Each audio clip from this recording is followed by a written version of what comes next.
lagi. Kita kupas dan terus kita bongkarkan.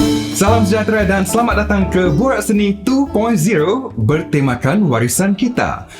Kita kupas dan bongkar tentang budaya, bahasa dan bangsa. Perkara-perkara yang kita tidak tahu dan nak ambil tahu. Borak Seni 2.0 adalah sebuah rancangan terbitan Variasi Performing Arts dengan kerjasama Persatuan Rakyat Mesra. Amboi, dalam kata okey dan semakin yakin dia dah confident level dah tinggi sekarang. Alhamdulillah.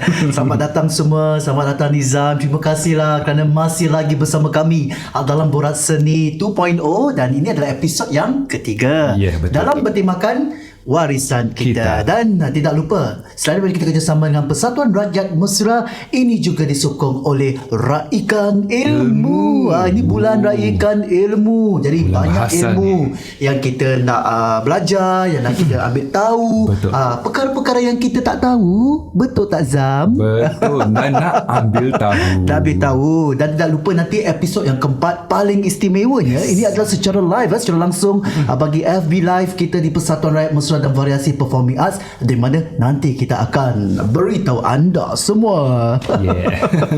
Okey, kita seperti biasa kita ada segmen kita kupas, jom bongkar, dan banyak perkara-perkara yang telah kita kupas mengenai warisan kita. Kita belajar tentang nak kahwin, merisik, meminang, kan? Dan sebelum tu pula kita cakap tentang orang kampung. Tapi ni kali kita nak lebih dalam lagi, deeperkan lagi sedikit. Betul. Tapi para pendengar semua, jangan lupa like dan juga kongsi ke media sosial Variasi Performing Arts dan juga Persatuan Rakyat Mesra. Jangan juga hashtag Raikan Ilmu. Dan jika ada apa soalan, bolehlah rujukkan kepada email kami iaitu variasi.performingarts@gmail.com ataupun lungsuri laman kami di www.variasi.sg.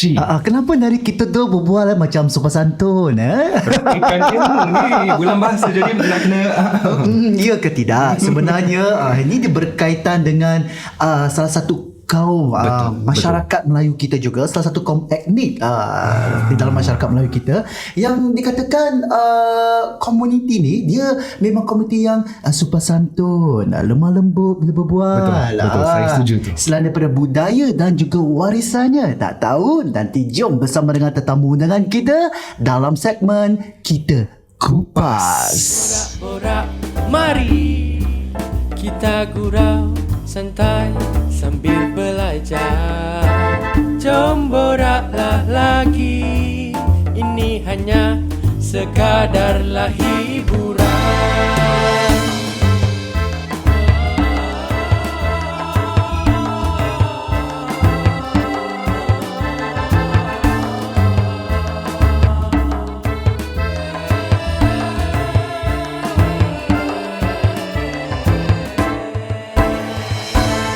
Borak seni, kita kupas dan kita bongkarkan. Lagu tu memang saya minat lah. dari siri pertama tu bawa sampai. Okey, kita kembali lagi dalam segmen seterusnya Kita Kupas dalam Borak Seni 2.0 yang bertemakan warisan kita. Dan episod kali ini ialah Wong Jawa. Berat tu Wong Jawa. Dia berat, tapi itu yang berkaitannya tentang yang tadi saya cakap tu, sifat, sikap dia lemah lembut, cara mereka. Inilah masyarakat, salah satu kaum etnik dalam masyarakat Nusantara ni, orang-orang Jawa ni sebenarnya dia ambil sifat sedemikian. Pasal mungkin ini memang dah semula jadilah. Memang orang Melayu kita ni memang jugalah dia sopan santun, lemah lembut, tapi keistimewaan masyarakat Jawa ni sangat berbeza. Aspek budaya tu memang luas lah. Memang luas. Dan hari ini kita bawa salah satu tetamu kita ni. Ini orangnya cakap aja pasal Jawa, seni persembahan, budayanya. Bolehlah. Dia akan terangkanlah.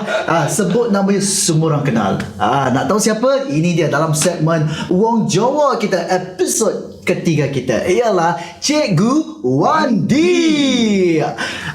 Ni sebelum saya nak dengar suara Cikgu Wandi ni, saya baru belajar sedikit. Kalau nak tanya apa khabar ni, dia sebut seperti ni. Kados pundi kabare pun. Saya Betul lah. Cuba sikit. Saya pun ada tadi buat research sikit lah. Cikgu, West Maran. sampun. Saya dia kalau orang Bawian, dia kalau bahasa dia orang kata bahasa Jerman. Ini macam bahasa Spanyol sedikit lah kan. Kados pundi kabare pun. Wallahi, pekat betul. Apa itu ya? Makna dia tu Okey Wandi, apa khabar Wandi? Baik, Alhamdulillah. Sugeng Dalu, selamat malam. Terima kasih kerana sudi menjemput saya dalam segmen ini. Alhamdulillah, lama tak jumpa Itulah dia. Kita selalu bertemu dalam seni persembahan, tapi buat kajian dalam punya dalam, ini dia orangnya yang nak kongsi dengan kita ilmu, nak berikan kita ilmu sedikit, pengetahuan tentang Jawa, orang Jawa, waktu Wong Jawa. Okey Wandi, berterangkan sedikit tentang masyarakat orang Jawa ni, dari segi sifat, sikap, budayanya dan apa saja tentang orang Jawa ni. Okey, pertama sekali tentang orang Jawa, kita harus faham Jawa itu Jawa dari mana. Dia ada Jawa Timur, Jawa Barat dan juga Jawa Tengah. Yang di mana Jawa Tengah tu yang lebih dominasikan oleh orang-orang Jogja dan juga Solo. Yang mana kalau Jawa Barat adalah orang-orang Bandung, orang Sunda, yang di mana dekat dengan Jakarta, dan Jawa Timur pula seperti Surabaya, Tulungagung dan sebagainya. Dan kebanyakannya kalau kita cakap tentang orang Jawa ni, kebanyakan biasanya khusus fokus kepada orang-orang Jawa Tengah, iaitu Jogja dan juga Solo. Walaupun di pertengahannya tu ada namanya kota Klaten di situ, namun Klaten juga dia membawa kedua-duanya sifat-sifat orang Jogja dan juga Solo. Jadi kebanyakannya orang-orang Jawa tu kalau berbicara dengan lemah lembut, sopan dan sebagainya.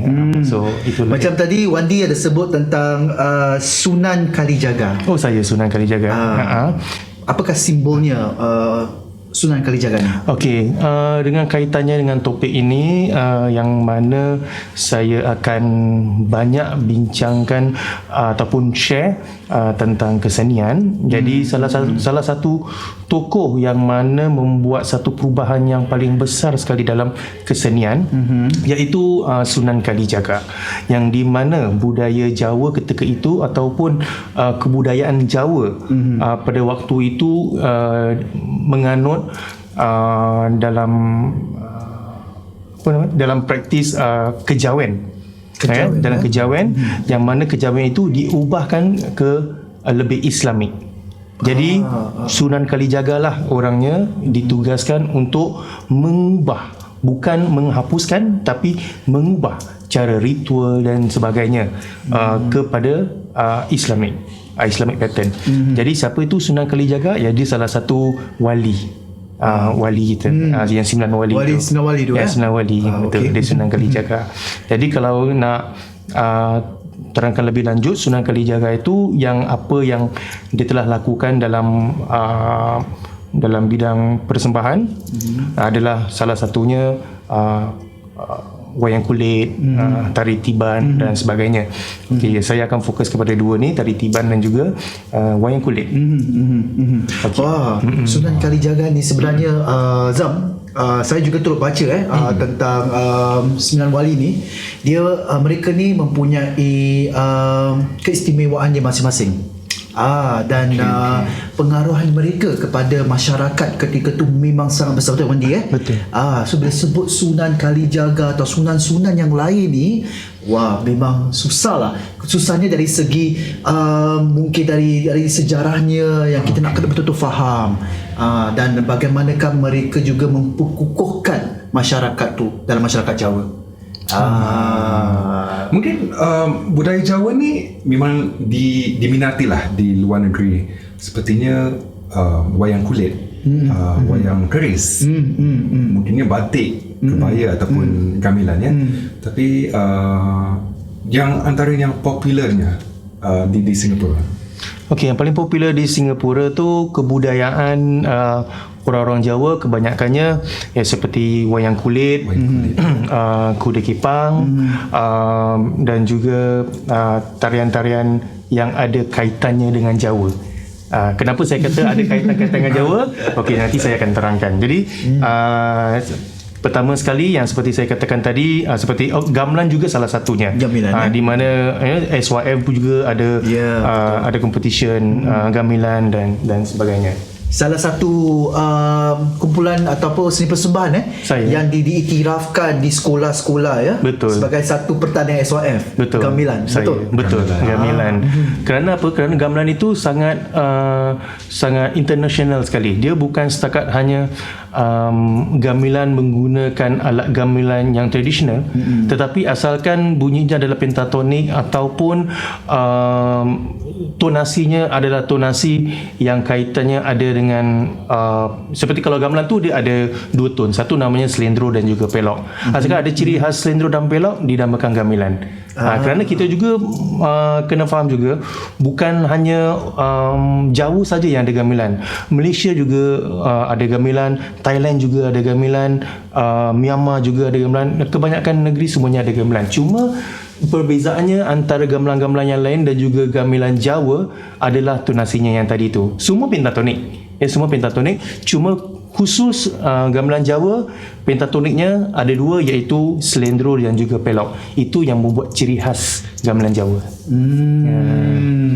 Wah, dengar tu sesuatu ilmu yang kita baru belajar ni. Betul, sebenarnya ni nak sebut tu pun lidah ni dah berputar-putar sana sini Okey, dari tanah Jawa lah kita nak bawa turun ke Temasek dulu ke Singapura ni sebenarnya ni kan. Makanan-makanan yang boleh kita lihat hari ni yang disebut sebagai inilah makanan orang Jawa. Banyak sekali. Ada bakso, ada mi ayam, ada apa namanya, ada tumpeng. Tumpeng tu inilah apa, nasi kuning. Nasi kuning ataupun pulut kuning. Lagi apa namanya, nasi ambeng. Nasi ambeng dan sebagainya. Itu kalau kita cakap tentang makanan-makanan tu dah tahu ni Jawa. Paling senang dapat bakso lah. Bakso. Mungkin Hamzah, makanan Jawa kegemaran awak. Makanan Jawa kegemaran saya sebenarnya pecel dan juga nasi ambeng lah. Kerana saya dibesarkan dari kecil tu dengan nasi ambeng. Ibu saya orang Jawa. Jadi mereka praktikan makanan nasi ambeng ni, jualan nasi ambeng ni sejak zaman kampung mereka di Kampung Cantik dan di Jalan Tempeh. Kenapa nasi ambeng? Sebenarnya nasi ambeng ni selalu dihidangkan di majlis kenduri, doa selamat, majlis kesyukuran atau mungkin perkahwinan perkahwinan. Jadi mereka sebenarnya akan hidang.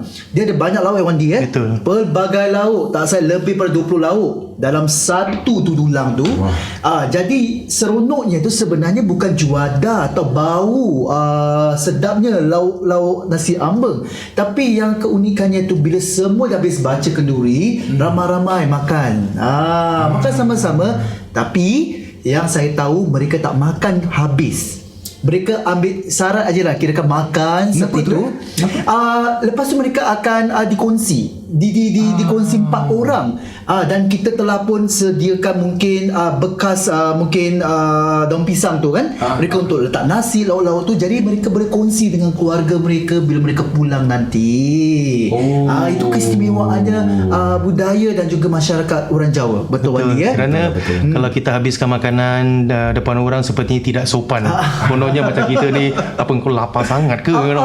Jadi supaya kita nak jaga apa namanya dengan tetamu dengan tuan rumah. Jadi kita makan apa yang patut je, lepas tu bungkus kat rumah, makanlah sampai habis. Di situlah orang cakap budaya Jawa ni menjunjung tinggi kesopanan dan kesederhanaan. Betul. Dah tak boleh jumpa tau cara-cara sedemikian di rumah-rumah ataupun majlis-majlis orang kita.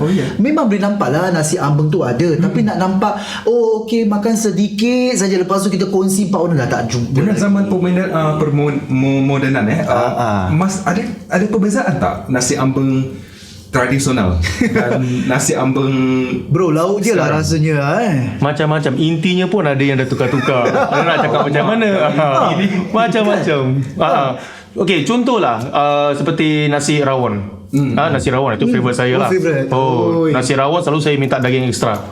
Pasal daging dia empuk, jadi sedap. Jadi kalau nasi rawon diorang letak keropok lah. Nasi rawon letak keropok macam mana ni? Jadi okey lah. Pasal dia bukan apa, dia bukannya kerana dia tidak menghormati adat ataupun budaya Jawa itu, tidak. Tapi masyarakat, kemahuan masyarakat itu yang lebih penting. Kita cuba sedaya upaya supaya tidak hilangkan the touch of Javanese di makanan itu. Jadi macam misalnya namanya masih dikekalkan, nasi rawon, tapi nak tambah apa, macam-macam dia tambah-tambah kat atas tu. Jadi bila sampai dekat meja tu dah bukan nasi rawon, selera masing-masing lah. Selera masing-masing. Nasi Padang pula. Macam nasi Padang lah macam gitu. Ini bukan peredaran zaman macam orang cakap infuse all the food. Ni ikut selera masing-masing. Mungkin kalau kat Europe mungkin kalau kat Europe nasi rawon ada fish and chip kat atas, kita pun tak tahu kan. Wallah mungkin kan nasi rawon dengan fish and chip. Nasi ambeng saya nak spaghetti. Amboi. Tapi ibu saya cakapkan nasi ambeng sebenarnya lauk yang sekarang kita nampak lemak cili api kan. Tapi asalnya kari. Dulu tak ada lemak cili saya tak api. pernah kalau Dia kari. Kari tu memang tak pernah. Tapi yang penting urap-urap brother. Itu dia punya dia tempe tahu mesti ada. Itu orang Jawa tak boleh tinggal kan. Betul. Tempe tahu. Even urap pun sekarang dah ada jual kat NTUC, jadi tinggal beli je. Beli kan. Masih ada. Tapi nampaknya makanan tradisi orang Jawa masih ada lah. Masih kita boleh kenalkan generasi muda tentang sejarah dan asal-usul nasi ambeng demikian. Tapi nasi tumpeng ni dia jarang kat Singapura kan. Betul. Kalau pergi ke Indonesia baru nampak. Betul. Beza dia apa Wandi? Okey, nasi tumpeng dia nasinya khusus, dia seperti gunung. Dia membuat seperti gunung. Dia sebenarnya pulut kuning, di mana itu mencerminkan sebuah gunung, di mana di tepi itu nasi itu diletakkan di atas dulang, bukan di piring, di atas dulang. Jadi di keliling dulang itu ada macam-macam, ada yang macam-macam lauk lah, ada daging, ada ayam, ada telur dan sebagainya semua. Itu semua ada makna-makna juga. Dan di atas puncak gunung itu ada cili di atasnya. Itu kononnya seperti Merapi. Jadi kalau saya nak cakap tentang apa makna-makna dekat atas dulang tu sampai besok pun tak habis lah kan. So saya just ambil yang mana basic aja lah kan. Jadi macam mana cara makannya, dia bukan setakat just ambil itu, tak. Orang yang paling tua di dalam rumah itu ataupun di kawasan itu yang akan ambil nasi itu dulu dengan caranya memotong yang paling atas sekali. Jadi dia punya tip dia tu kan, seperti macam Gunung Merapi keluarkan lavanya tu. Jadi dia potong dekat atasnya yang tajam itu, dia akan potong dengan cilinya sekali, diletakkan ke piringnya yang orang yang paling terhormat ataupun yang paling tertua. Setelah dia makan, baru yang lain semua makan. Jadi dia tetap ikut yang paling tua. Okey, contoh seperti mungkin orang kahwin. Okey, mungkin yang makan dulu adalah mak bapak dia. Mungkin kalau ada atuk dia dulu. Pasal orang yang paling tua. Lepas tu baru mak bapak dia. Lepas tu baru makcik pakcik dia. Lepas tu baru saudara mara dia yang tua. Baru yang lain semua makan. Tetap mungkin adanya. Jadi gitu, pasal kerana mereka menghormati orang yang lebih tua dulu. Jadi merekalah yang layak makan dulu. Nilai seperti ini memang ada, masih relevan lagi di masyarakat kita, terutamanya masyarakat Melayu. Didahulukan dulu orang-orang tua untuk makan dahulu, barulah isteri anak-anaknya, barulah makan bersama-sama dengan yang lain. Itu sifat dia tu ada. Cuba budaya yang ada dekat masyarakat orang Jawa ni kaya. Dia kaya Dan dari unik lah. Dan unik. Ya. Nasi tumpeng tu. Saya pernah nampak nasi tumpeng waktu di Jakarta. Di Jakarta itu pun majlis mungkin orang-orang kahwin Betul. adalah nampak nasi tumpeng tu. Kalau kat sini dah tak nampak lah nasi tumpeng. Itu. Nak pun buat sendiri ataupun kena order, nak kena carilah kan. Ada juga ada. Ada, ya? Kena cari ada. Seperti macam pulut kuning Betul, pulut kuning betul. Dia pulut kuning sebenarnya. Okay. Okay, kita cakap pasal makan ni, alamak lapar lah. Kita cakap pasal busana pula, pakaian busana. Mungkin busana asas yang mungkin Wandi boleh beritahu kami atau terangkan. Okey, pakaian untuk lelaki ada namanya beskap ataupun sorjan. Jadi beskap dan juga sorjan tu daripada Jogja dan beskap itu daripada Solo. Kedua-dua ni adalah baju tradisi orang Jawa yang mana kain batiknya juga beza. Di mana kain batik untuk orang lelaki kalau dia daripada Jogja kebanyakan dia berwarna putih dan kalau Solo dia berwarna coklat. Corak dia adalah seperti corak parang dan sebagainya. Itu ciri khas orang Jawa dan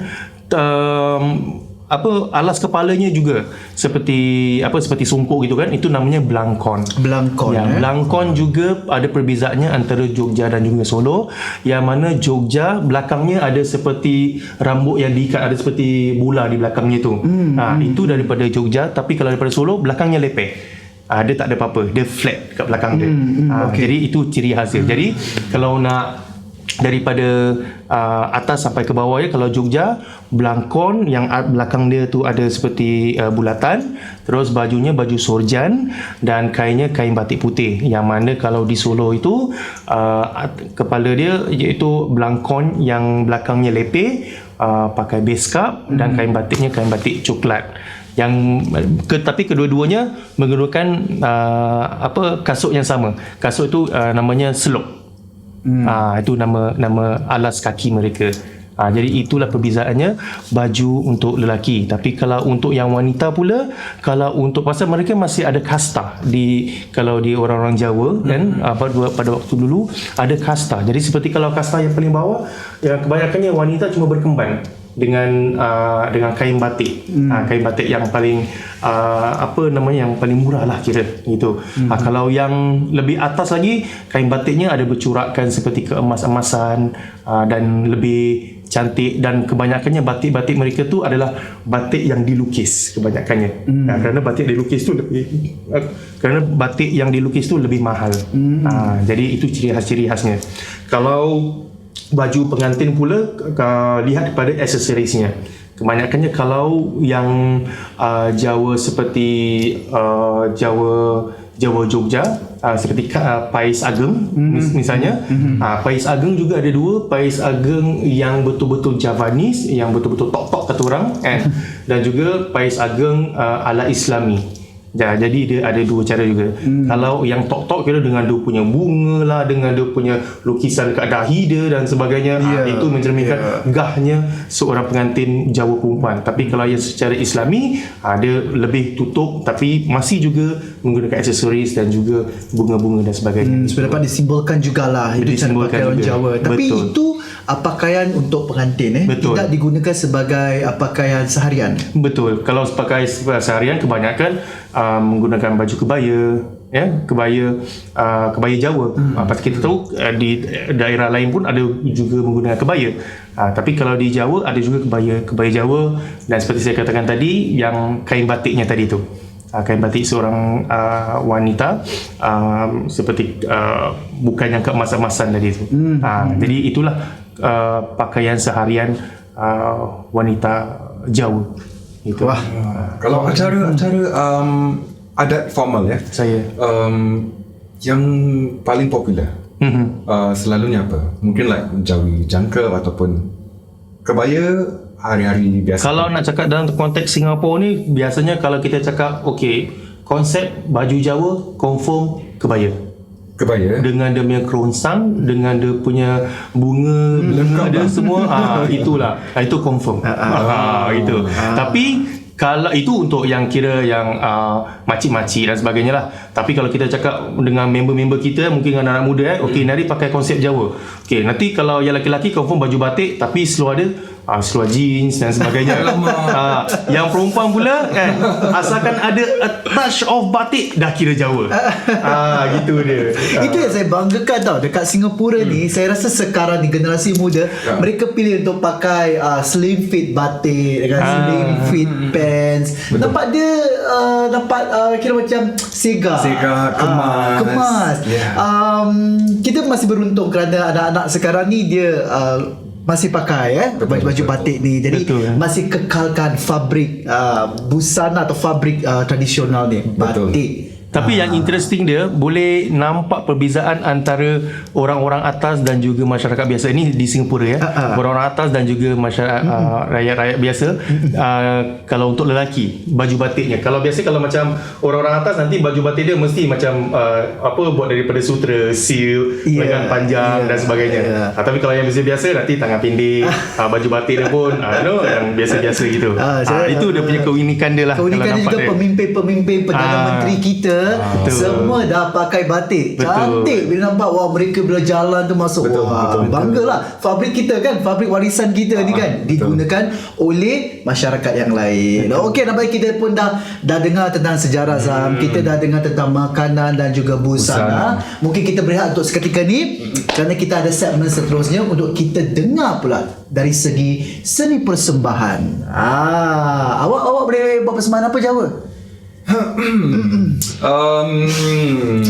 Nanti saya buatlah tengoklah macam mana. Tak boleh lah, saya memang Okey lah. Nanti kita selepas berehat ni kita akan dengar Wandi untuk terangkan lebih lanjut tentang seni persembahan orang Jawa dalam segmen seterusnya.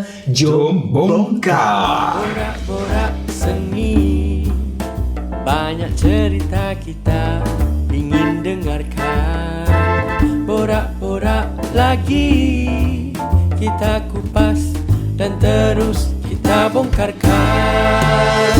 Okey, kita kembali lagi dengan rancangan Borak Sini dan dengan segmen kita Jom Bongkar. Dan Borak Seni ini dibawa oleh Variasi Performing Arts dengan kerjasama Persatuan Rakyat Mesra, sokongan Raikan Ilmu oleh Yayasan Mendaki. Dan jangan lupa kongsi, like ke media sosial kami semua di Variasi Performing Arts dan juga Persatuan Rakyat Mesra. Okey, dalam segmen seterusnya Jom Bongkar. Tapi sebelum tu saya ada cabaran untuk Abang Nizam.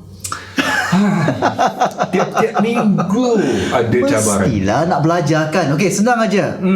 Erti mangan. Mangan maknanya makan. Alah, senang je lah kan. Sekarang saya nak awak kira dalam bahasa Jawa 1 sampai 5. Dalam bahasa Jawa, kalau Melayu boleh tak? Tak boleh.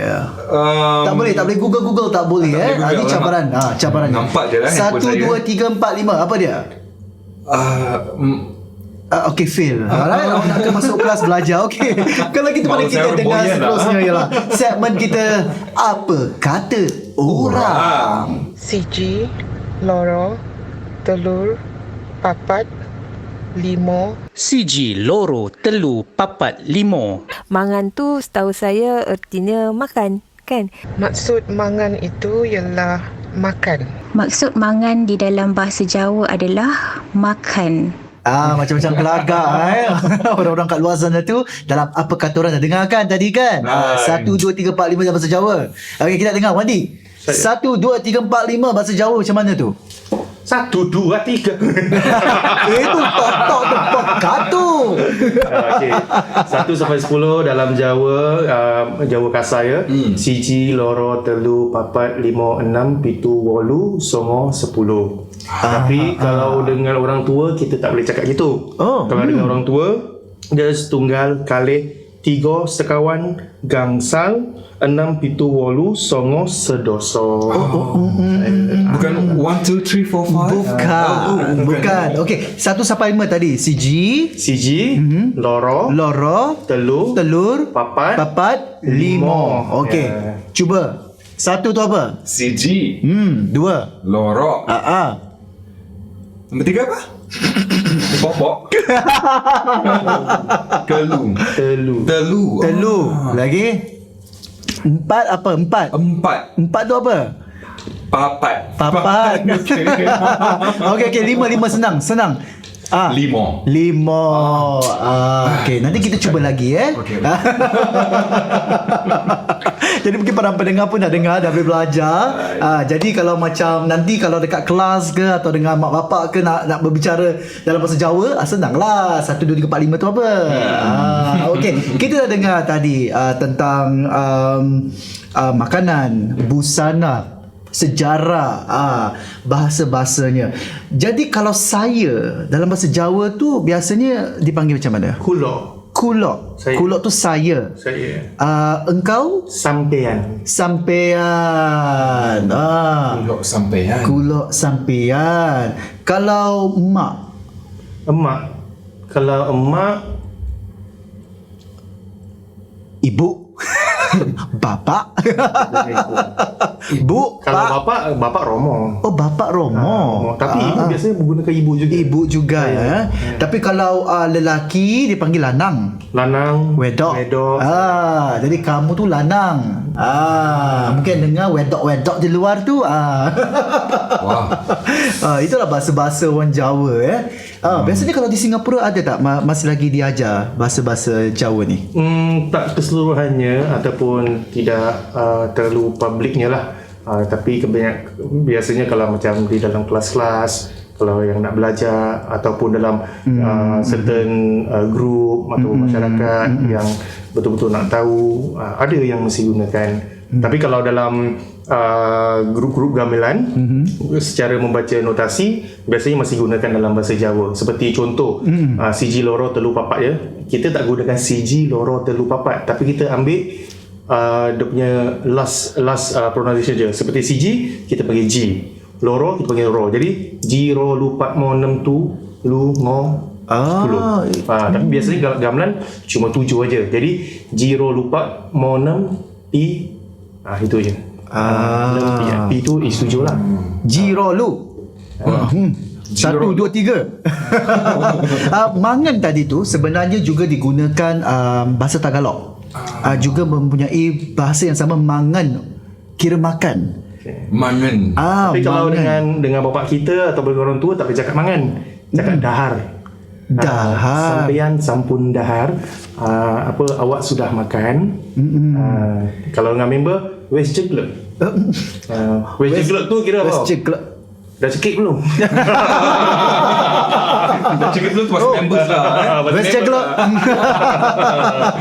Tapi dia bukan bahasa kasar-kasar lah, tak lah. Bahasa kata gaul lah kira. Gitu. Mangan bahasa Jawa. Bahasa Boyan makan apa, Nizam? Nizam orang Boyan kan, Zam? I mix Boyan, ada mix Melayu. Kalau Bugis, kalau makan tu menre. Seis manre. Macam Sepanyol kan? Wow. Seis manre. Sudah makan ke belum? Bahasa-bahasa Nusantara ni atau orang-orang banyak lah kita ni banyak dan unik. Tapi sedap tak kalau dengar kan? Betul. Mungkin kita sudah pun terangkan tentang bahasa, busana, makanan. Mungkin kini kita nak cikgu terangkan tentang seni seni persembahan terutamanya yang popular lah seperti wayang kulit. Okey. Ya, mungkin cikgu boleh terangkan. Seperti wayang kulit. Okey, kalau kita tahu wayang kulit tradisional dia memakan masa selama 8 jam, mulanya daripada isyak sampai ke sebelum subuh. Biasanya 8 jam. Itu tak habis pun satu cerita. Mungkin setengah daripada cerita ataupun suku daripada ceritanya. Memang cerita-cerita wayang kulit tu kebanyakan yang paling popular seperti cerita Ramayana dan juga Mahabharata. Yang mana perbezaannya 500 tahun perbezaan antara kedua tu. Cerita Ramayana dan juga Mahabharata. Tetapi kalau untuk di konteks di Singapura ini, kalau kita nak cerita tentang Ramayana dan Mahabharata, saya rasa nak takut wayang kulit yang tengok penonton, bukan penonton tengok wayang kulit kan. Jadi ngantuk lagi 8 jam. Siapalah yang nak duduk 8 jam kat situ. Betul. Jadi kebanyakan sekarang di Singapura ni, kalau konteks dalam wayang kulit, kita dah lebih pendekkan lagi, dan of course dia lebih apa kata orang tu, lebih produktif dan juga lebih edukatif. Jadi seperti edutainment lah. Seperti dalam entertainment tu ada education dalam buat wayang kulit tu. Dan wayang kulit sekarang dah bukan 8 jam, tapi kita pendekkan. Paling pendek sekali ada sampai 10 minit, 5 minit, ada yang panjang sikit setengah jam ataupun 20 minit. Cerita dan kita compress everything cerita Ramayana tu dalam masa yang tersebut. Dan kenapa masih juga gunakan cerita Ramayana walaupun 5 minit 10 minit? Kerana pentingnya orang nak kena tahu asal usul cerita wayang kulit tu dulu, sebelum nak abstrakkan dia. Lalu bila dah tahu asal usul wayang kulit dan cerita sebenar wayang kulit tu ceritanya macam mana, baru kita terangkan mereka wayang kulit ni boleh menceritakan cerita-cerita tentang apa pula. Seperti yang mana di Singapura sudah ada seperti Avengers, Iron Man, Hulk, sudah ada. Betul. Sudah ada. Kerana apa? Kalau kita bawa wayang kulit ni ke sekolah-sekolah ya, terutama sekali, ataupun di public library untuk public menonton wayang kulit untuk anak-anak mereka, anak-anak mereka tak faham apa tu wayang kulit. Mereka cuma tahu ini satu entertainment, shadow puppet saja. Jadi kita tak nak tekankan mereka cerita Ramayana yang tok-tok gitu semua, nanti mereka macam jadi takut pula. Jadi kita keluarkanlah Superman, Iron Man, yang mana mereka sudah tahu karakter tu di dalam kartun televisyen mereka. Dijadikan sebagai lebih kreatif dan inovatif lah. Betul. Jadi kita memang harus kreatif. Kenapa? Kerana kita di Singapura ni, walaupun kita nak kena tahu asal usulnya sebelum nak abstrakkan dia tu, itu penting kan, kerana untuk sebagai satu pengenalan dan supaya mereka tidak salah faham wayang kulit itu seperti apa kan. Dan juga pentingnya kita nak kena ada perubahan ini supaya tidak terputus atau hilangnya budaya ini. Jadi dia bukannya salah untuk nak membuat cerita seperti Avengers dan sebagainya. Kerana kalau budak-budak kita, mereka cuma tahu nak have fun aja. Jadi kita kasih mereka patung ni, nanti mereka akan berbual sendiri dengan patung ni. Itulah wayang kulit. Dan wayang kulit memang, kalau dalam wayang kulit tu membuat ceritanya satu orang, iaitu Tok Dalang. Tok Dalang yang membuat cerita dan menggunakan lebih daripada 500 watak wayang kulit dalam satu malam itu. Tapi kalau untuk budak-budak ni, dalam satu skrin tu 5-6 orang nak berbual pun tak apa, kerana mereka cuma nak have fun. Jadi perlunya ada perubahan dalam wayang kulit kalau kita cakap tentang konteks di Singapura ini. Tadi Wadi sentuh tadi pasal wayang kulit selama 8 jam saya diadakan. Mungkin ketika dahulu tidak ada hiburan. Betul. Ya, jadi itulah hiburan mereka. Betul. Dan macam mana mereka boleh tahan 8 jam ni Kita 3 jam tengok Hindustan pun dah penat kan. Saya pernah live tengok 8 kerana tu waktu tu saya belajar di Indonesia selama setahun, dan memang nak kena kata orang seperti apprentice nak kena keluar pergi ke kampung-kampung, tinggal kat situ. Lepas tu nak kena tengok macam mana cara mereka mau performance. Dan beberapa kali juga saya dah saksikan cerita 8-9 jam wayang kulit tu. Tapi yang buat uniknya apa tahu? Ada satu segmen, kerana dalam wayang kulit tu dia ada 3 segmen. 3 segmennya ialah introduction, lepas tu peperangan, yang lastnya adalah penyelesaian dia. Penyelesaian dia. Okey, jadi dalam peperangan tu yang tengah-tengah tu baru orang bangun. Biasanya introduction selalunya macam Perdana Menteri atau ketua kampung dan sebagainya akan duduk selama 3 jam tu kat situ tengok ini. Dan biasanya bila dah habis 3 jam tu, segmen yang pertama, kadang-kadang mereka pulang kerana dah terlalu malam. Jadi setelah itu baru ada adegan peperangan. Adegan peperangan lah, baru yang orang-orang kampung yang tadi yang tidur selama 3 jam tu kan, mereka bangun tengok performance peperangan tu. Lepas tu bila dah masuk babak yang ketiga, iaitu penyelesaian dia kan, ada yang dah mula balik lah apa lah. Nanti kadang-kadang Tok Dalang satu orang kat situ, bila dia pusing, penonton sudah tak ada, cuma tinggal 1-2 je, itu pun tengah tidur. Tapi diorang masih membuat performance tu. Dan yang bestnya sekali, walaupun cerita tu dah pernah dimainkan, ada satu adegan yang cerita sedih. Saya tak faham kenapa orang tu yang dah tengok selalu, bila masuk part tu mesti nangis juga. Hari tu dia nangis, hari ni dia nangis lagi. Kan cerita sama. Jadi macam gitu tau. Itu unik dia kalau kita tengok cerita wayang kulit dengan orang-orang kampung. Tapi kalau cakap pasal perang tadi, mungkin sound effect dia lah. Betul, sound effect dan cara macam mana Tok Dalang tu mengendalikan tokoh wayang kulit tu sendiri. Itu yang mereka boleh lihat Tok Dalang ni bagus atau tidak. Di situ. Bagaimana dengan peranan gunungan tu sebenarnya dalam wayang kulit ni? Okey, gunungan ni sangat unik. Okey, kita bincangkan saya akan terangkan dan share tentang gunungan. Okey, gunungan, kalau kita tahu gunungan tu apa, gunungan adalah salah satu tokoh di dalam wayang kulit. Bentuknya seperti gunung. Okey, dan dia ada dua muka. Yang pertama yang di depan dia cantik, ada binatang-binatang, ada pohon dan juga ada rumah-rumah cantik seperti syurga. Dan di belakangnya hanya satu gambar saja, iaitu gambar amarah, iaitu gambar api dan ada rupa macam seperti muka muka setan macam gitulah kan. Nak senangkan penontonan pendengar kan, macam muka setan gitulah dengan lidah dia kind of thing. Okey, so saya jelaskan. Yang di depannya tu, di muka depannya, yang gambar cantiknya tu, gunungan ataupun kayon, dia ada makna di dalam gunungan itu. Di mana maknanya orang Jawa ini dia kefahaman dia ada tiga dalam kehidupan kita, ada tiga peringkat dalam kehidupan kita. So dalam kehidupan orang Jawa ni, yang pertama adalah kelahiran, yang kedua adalah kehidupan, dan ketiga adalah kematian. Jadi tahap yang pertama, kelahiran tu, kalau kita lihat dalam kayon atau gunungan, mungkin pendengar boleh google kayon atau gunungan. Nanti kalau kita lihat dia punya base kat bawah tu, dia tak ada macam-macam corak. Dia cuma simple aja. Dia cuma ada satu seperti gate, seperti pintu untuk menuju nak masuk ke dalam. Itu tentang kelahiran. Kenapa di situ tidak ada macam-macam? Kerana waktu bayi baru lahir, dia cuma tahu satu benda je. Apa tu? Nangis lah. Dia cuma tahu nangis. Dia nak makan dia nangis, nak minum dia nangis, dia nak nangis pun dia nangis. Jadi mak dia pun tak faham apa kau nak sebenarnya kan. Jadi dia tahu nangis saja. Jadi bila si anak tu dah mula umur pertama, umur kedua dan ketiga dan sebagainya sehingga dia dewasa, barulah mula kehidupan. Jadi dalam kehidupan, kalau kita tengok gunungan tu dia ada macam gemuk sikit kan, pasal gambar gunung kat situ dia ada gemuk sikit. Kenapa gambar gemuk kat situ tu tentang kehidupan? Kerana kehidupan lah di mana anak itu dia akan belajar macam-macam sebelum ke peringkat peringkat seterusnya, iaitu alam perkahwinan. Okey, jadi di situ dia belajar experience dan sebagainya. Okey, dan setelah kehidupan barulah dia mencapai ke kematian. So kalau dalam orang Jawa tu, dia ada istilahnya satu windu. Satu windu equivalent to 8 years, 8 tahun. Okey, satu windu dia 8 tahun. Jadi satu windu 8 tahun, untuk nak pergi ke atas dia 8 windu.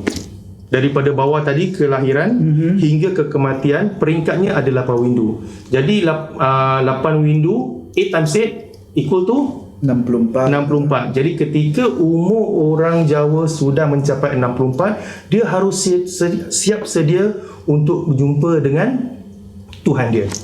Jadi itulah istilah orang Jawa, cara kehidupan mereka daripada sejak kelahiran, kehidupan dan hingga ke kematian. Itu kepercayaan mereka. Itu kepercayaan mereka. Satu windu 8 tahun Betul. Wow. Jadi di situ yang depan tu, yang gambar yang cantik tu semua mengenai tentang itu. Dan belakang tu yang tentang amarahnya tu, kenapa di belakang? Kerana orang Jawa yang memang kebiasaannya, dia tidak mahu menceritakan tentang keburukan ataupun tentang dia tanya tunjukkan orang kemarahan dia ataupun negatif efek dalam diri dia ataupun tentang diri orang. Jadi dia harus simpan. Jadi itulah orang Jawa. Dia kalau boleh kan sebaik mungkin apa saja yang ada kaitan dengan negatif efek tu, dia tak akan pernah dibicarakan ataupun tak pernah disentuhkan. Malah dia hanya untuk menunjukkan apa itu kebaikan. Jadi itulah makna dalam kayon itu. Kalau desain terkini tentang gunungan tu, kalau di Singapura, konteks di Singapura, macam mana? Kalau desain di konteks Singapura, ada gambar Melayan, ada gambar rainbow dan macam-macam. Ada macam-macam. Kenapa? Kerana di Singapura ni dia terlepas dengan tradisi asal. Kerana di Singapura ni bagusnya kita boleh abstract macam-macam lah. Betul. Tapi yang penting kita nak kena tahu konteks tradisi tu apa dulu. Jadi barulah kita boleh abstrakkan dia. Baru abstrak tu bernilai. Dia tak boleh aku tak tahu apa tu gunungan, aku buat je lah gunungan. Jadi abstrak tu dia tak ada nilainya.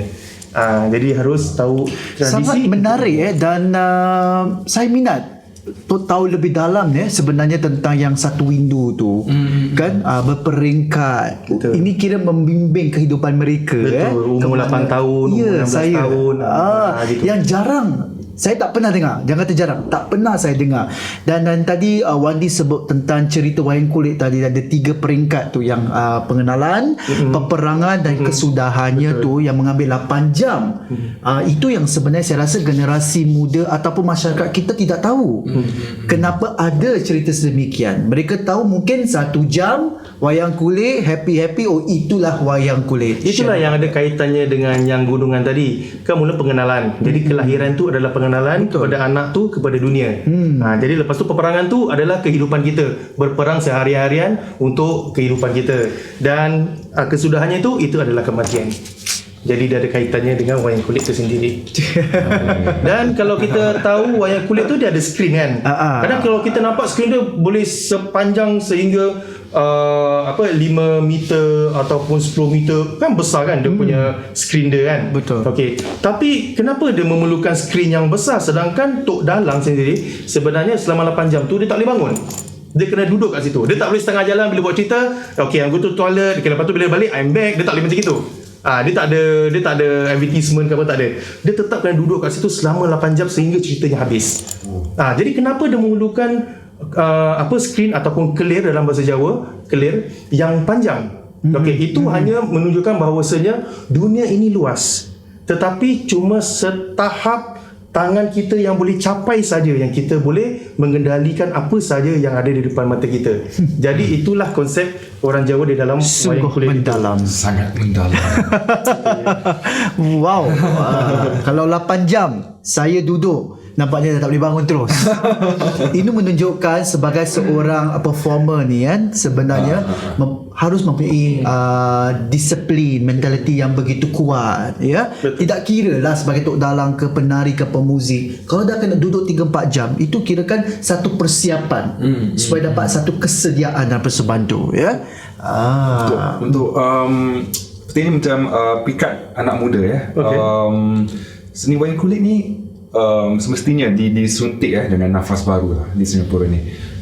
Boleh tak mungkin cikgu terangkan selain yang dah diterangkan lah, seperti apa Superman tu semua, salah satunya mungkin nafas baru tentang seni wayang kulit. Okey, saya pernah explore dengan murid-murid SOTA, wayang kulit, shadow puppet. Okey, jadi saya menyuruh mereka membuat satu persembahan dengan menggunakan shadow puppet. Jadi sangat kreatif. Saya cuma beritahu mereka saya nak shadow puppet. Tapi of course lah, during waktu saya punya pengenalan dalam wayang kulit tu, saya tunjuklah wayang kulit, Rama, Sinta dan sebagainya, Hanuman dan sebagainya. Terus bila the next lesson saya kata, okay, saya nak tengok satu persembahan group work shadow puppet. Interesting kerana apa? Mereka menggunakan badan mereka sendiri sebagai puppet. Ada yang mereka membuat bahan daripada kotak lah, daripada plastik lah, mereka memainkan dengan lampu dan sebagainya, kerana dia shadow kan. Jadi nak shadow puppet, dia menggunakan lampu dan ada ada skrin di situ, yang skrinnya di mana kain biasa, kain color putih, dan mereka bermain di keliling skrin itu. Biasa kalau wayang kulit yang kita tahu, Tok Dalang duduk di belakang skrin, belakang Tok Dalang tu ada lampu, dan di situlah keluarnya cahaya daripada lampu tu ke wayang kulit tu dan menjadi adanya shadow. Kan kita tahu macam itu. Betul. Tapi tak, ini budak-budak ni dia mana-mana semuanya ada shadow. Sehingga dekat lantai pun adakan shadow. Jadi itu yang satu menarik bagi saya. Itu yang membuat mereka lebih minat dan juga lebih tertarik dengan wayang kulit dalam konteks kulit itu. Dimodernisasikan dia. Betul. Tak ada salahnya. Tidak salahnya supaya mereka juga dapat pikat dengan seni wayang kulit ni, tapi menggunakan secara moden dan diimprovisasikan. Dan salah satu lagi pun, biasanya kalau saya mengajar tentang wayang kulit, saya suruh student membuat cerita mereka sendiri. Jadi ada yang buat cerita tentang kehidupan mereka lah, tentang exam lah, cakap pasal cikgu dia lah. Itu paling best lah kan. Cikgu dia pun dengar, oh kau cakap pasal aku. Gitu kan. So dia asalkan storytelling. Gitulah. Dan saya rasa wayang kulit, kalau cakap pasal wayang kulit gamelan yang lebih aktif sekarang ni, kalau kita lihat Sri Warisan Sri Warisan juga dapat memikat ramai pelajar-pelajar dan pelbagai generasi yang tua, yang muda, dari segi persembahan wayang kulit ni. Itu yang saya dapat lihat, di mana Sri Warisan masih kekal lagi. Ada lagi sebenarnya macam gamelan Asmaradana di NUS juga Singang Laras. Di NUS. Inilah kumpulan-kumpulan yang masih lagi memperkuatkan lagi. Usaha untuk mendekatilah masyarakat umum. Betul tu. Kita dengar pasal wayang kulit. Mungkin kita ada tambahan lagi. Mungkin kita nak sebut sikit, sentuh sikit pasal kuda kipang ni. Pasal kuda kipang. Sikit je. Boleh. Nak yang decent ke yang agresif? Kalau saya agresif sekarang, saya dah naik toncang ni. Okey lah, kita cakap tentang sikit tentang kuda kipang. Di mana pada tahun 1945 kuda kipang mula di Singapura, diketuai oleh Haji Dahlan ketika itu di di area Changi itulah, saya dah lupa, Darat Nanas, di kampung Darat Nanas ketika itu. Itulah bermulanya kuda kipang di Singapura. Dan sehingga tahun 90 terjadinya ada lebih dari 5 kumpulan, dan sehingga 2008 terpecah kepada 45 kumpulan, dan lebih kurang ada 1,500 kuda kipang personal di Singapura ketika itu. Dan apa itu kuda kipang? Mungkin ada pendengar tak pernah dengar kuda kipang, ada yang dah memang kenal langsung apa itu kuda kipang. Kuda kipang yang di mana dia membuat daripada kayu, membuat bentuk kuda, dan mereka membuat satu persembahan, dan ada kumpulan yang mereka menurun dan sebagainya itu. Tetapi kalau kita lihat pada keseniannya tu, kuda kipang biasanya disajikan ketika during perkahwinan ataupun stage performance di hotel-hotel dan sebagainya, seperti untuk arak pengantin dan sebagainya. Itu melambangkan sebagai prajurit. Dia membawa puteri ataupun raja untuk ke istananya ataupun waktu berperang dan sebagainya. Jadi itulah sedikit sebanyak tentang kuda kipang di Singapura itu. Okey, dan itu yang saya juga lihat, kuda kipang ni sebenarnya memang menarik dengan bunyi-bunyian daripada gamelan-gamelannya. Betul. Persembahan ke kiri ke kanannya. Dia cantik sebenarnya saya memang rindu nak menonton kuda kipang ni. Yang terakhir saya tonton kuda kipang ni lebih pada 10 tahun yang lalu. Dan saya rasa ramai pengarah-pengarah artistik di Singapura membuat ia lebih kreatif dari segi bentuk persembahan kuda kipang sebagai satu production. Menunjukkan lebih lagi menarik. Salah satu ketika itu, tak silap saya, Abang Osman Hamid, Abang Osman Hamid, dia membuat satu tari kuda kipang yang mana saya juga ikut serta, tapi saya membuat bukan kuda kipang je lah, saya membawa gunungan, membuat satu cerita lah ketika itu. Tapi produksi itu, salah satu tarinya tu ada tari kuda kipang juga, sangat menarik. Saya pun tak terfikir, boleh jadi macam gini rupanya, sehingga dah on stage performance. Sangat menarik sangat. Betul. Okey, kita sudah pun dengar dari segi aspek seni persembahan Memang tak cukup lah. Memang tak cukup. Masa pun tak mencukupi, dan banyak lagi kita nak bongkar tentang wong Jawa, orang Jawa ni. Betul.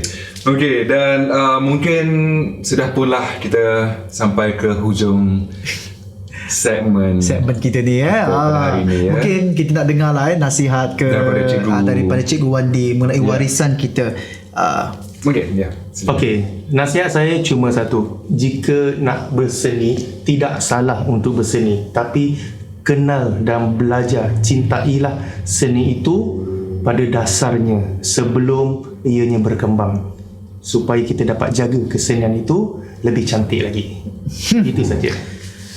Raikan ilmu. Wow, itulah pesanan-pesanan nasihat daripada Cikgu Wandi kita. Dapat juga kita dekatkan hati kita dengan budaya dan juga nilai sikap dari segi budayanya oleh masyarakat orang Jawa kita ni. Betul. Jadi Zam, kita pun berada di hujung segmen ataupun di hujung acara Borak Seni ni. Betul. Jadi 3 episod rakaman khas bersama tetamu-tetamu istimewa kita yang dah lepas tu. Dan episod 4 pula finale akan menanti anda semua pada hujung bulan Oktober. Bila tu? 31 Oktober. Di mana tu? Di Persatuan Rakyat bersama hos-hos Borak Seni dan artis-artis undangan. Dan jangan lupa, ini episod yang istimewa, episod terakhir, kerana ini adalah juga episod terakhir Bro Je dan juga Abang Nizam bersama. Dalam tiga-tiga episod ni saya nak ucapkan ribuan terima kasih kepada tetamu-tetamu undangan kita seperti Kak Riza, Cikgu Dola, Abang Rizal kita, Kak Jun kita, dan Orang-orang juga hebat lah ni semua. Cikgu Wandi kita yang bersama kita sepanjang 3 episod ini. Kerana episod 4 sungguh istimewa kerana kami akan mengadakan Borak Seni secara langsung, ya, secara langsung di Persatuan Rakyat, bukan di Wisma Geylang Serai, brother sister. Kita tukar lokasi dan artis-artis seperti Era Farida. Lagi kita ada siapa? Abang Ketar. Dan kita ada Muzamil, juara Cake Champion kita. Dan kita juga ada Puan Fauzia, ya? Puan Fazia Abdul Fattah, kita ada Fiora Ben Gro, kita ada penyanyi Ajul Anwar, ramai. Itu memang segmen istimewa. Dan juga apa kata orang, ini kali kita bersama Mat dan Mina di lokasi secara langsung juga. Tapi secara alam maya. Dan juga kami mengambil kesempatan ini juga ingin mengucapkan terima kasih lah kepada Persatuan Rakyat Mesra yang sudi bekerjasama dengan kita semua, dan tidak lupa sokongan daripada Raikan Ilmu oleh Yayasan Mendaki. Dan di sini juga jangan lupa ya untuk like dan kongsi media sosial Instagram dan Facebook kami, iaitu Variasi Performing Arts. Atau jika anda ada pandangan lah atau ingin dikongsikan, email je lah kepada kami, iaitu variasi.performingarts@gmail.com. Dan nampaknya sudah pun berada di akhir hujung rancangan ini. Dan dari kami terima kasih sekali lagi, terima kasih. Tapi ini khas perkataan terima kasih kepada anda semua daripada kami bertiga. Matur suwun. Jumpa lagi di episod keempat Borak Seni.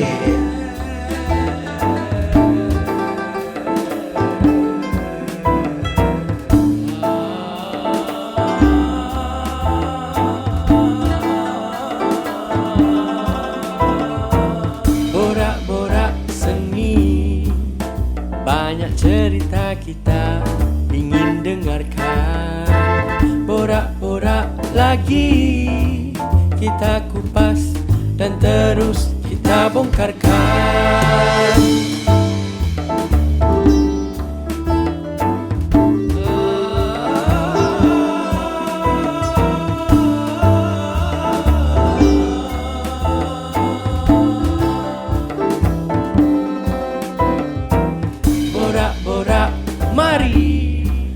Kita gurau santai sambil belajar.